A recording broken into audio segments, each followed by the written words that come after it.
Happy 75th birthday, Israel. Happy Independence Day. Happy Yom Ha'atzmaut, Independence Day.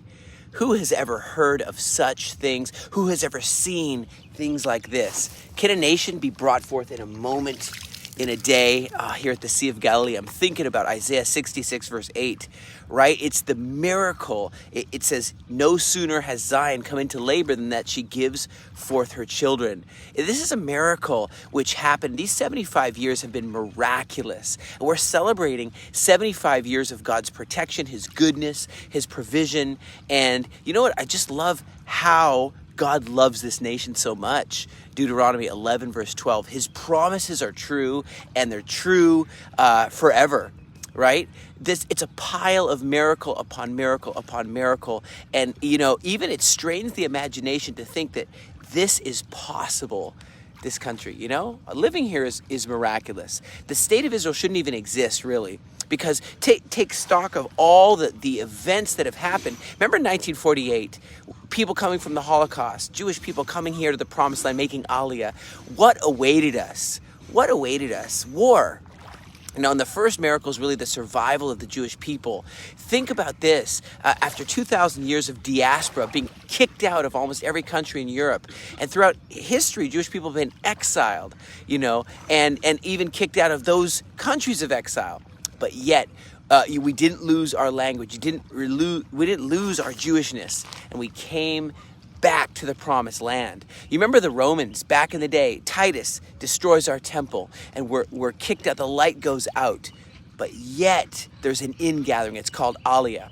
Second miracle is the revival of the Hebrew language. The fact that Hebrew language, you know, is back. And I speak Hebrew, right? And it's no other place, no other country has such a revival of a language that has been from the time of the Bible. I'm talking thousands of years ago. It's amazing. Just sitting here in amazement, you know. Miracle 3, establishing an economy that is really, I mean, you should see the investment, the venture capital that happens here. Not only have we returned here to this Promised Land, it's just the economy's thriving. People are investing all the time. You know, in the past, this place was a total desert, a total wasteland. Look at Tel Aviv. Look at pictures of Tel Aviv from not that long ago. We're only 75 years old. Look at how it looked. It was just a couple families standing on a sand dune, right? But I see another miracle.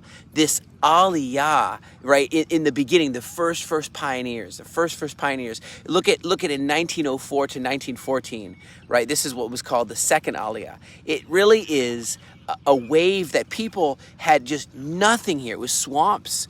I mean, everything was just desolate. But yet they started to pioneer. I think that's a miracle in and of itself. And you know what else? Another miracle, number 5. Harry Truman, the fact that a U.S. president, right, he would suddenly go against all odds and say, I stand for the restoration of Israel. I'll go in that UN, I'll vote.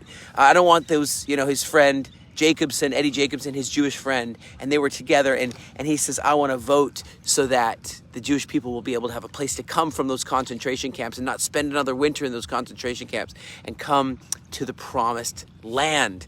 Yeah, he could have just on November 29th not done anything. He could have caved to the pressures against voting for Israel, but he wanted to be a modern-day Cyrus. He called himself Cyrus. That's a miracle. Okay, and he did it so quickly. Another miracle. Even the Soviet Union and Eastern Bloc recognizing Israel is an inexplicable and mysterious miracle.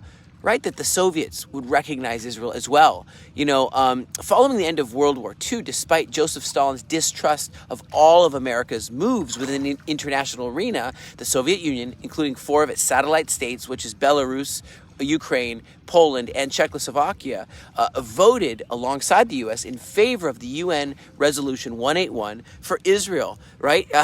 3 days following Israel's declaration of independence, the Soviet bloc votes to recognize Israel, right? It's just amazing. And right after America did, and of course this is after the Balfour Declaration, and this is after San Remo, and anyway, another miracle. It's just amazing. But you had amazing diplomats there, like Abba Evan, one of my heroes, Kissinger. You had a lot of people involved, but let me tell you what, it's a miracle. Miracle, another miracle. The fact that, remember Czechoslovakian, they had Azerbaijani snipers that were shooting us from over the Sea of Galilee back in that time, in the birth in 1948. And then you had Czechoslovakians, right? They weren't necessarily pro-Israel, but they decided to sell us weapons to win the war of independence. The Czech arms in the beginning of 1948 gave us a fighting chance. Otherwise, the U.S. had actually placed an embargo on Israel. We were going to lose. I mean, it's just a miracle. It's miracle after miracle. Coming out of Nazi concentration camps, Holocaust survivors here. We didn't even have an army yet. We didn't even have an army. We were a bunch of militias, the Haganah, the Irgun, the Lehi, the Palmach. But we came together under David Ben-Gurion after being trained by a Christian named Ord Wingate from England. He made the Gideon Force, based on Gideon. I mean, okay, there were so many, against all odds, we survived a war after war after war, the War of Independence, Six-Day War, 1967, 1973, Yom Kippur Day of Atonement War, and we survived against impossible odds. Any one of these oppositions to us returning would be a miracle. But look at, I'm just naming again and again, miracle after miracle. And I want to just say thank God right now. I want to thank God on this 75th birthday of Israel. Happy 75th birthday, Israel. You are old, but you look good. You look young. We're 4,000 years old, 75 years young. And I believe that the future is bright. I know there's struggles. I know there's trials. I think the future is so bright. I'm going to go get some sunglasses. That's how bright I think the future is. And I want to just say, guys, let's celebrate. Let's stand with Israel together. Let us enter into the mystery and into the adventure. And let me tell you what, destiny awaits for your nation as you stand with Israel. Hey, this is the Sea of Galilee. We're in the land of miracles. I'm Chaim Mailspin, the Galilean. God bless you from Israel, from Galilee.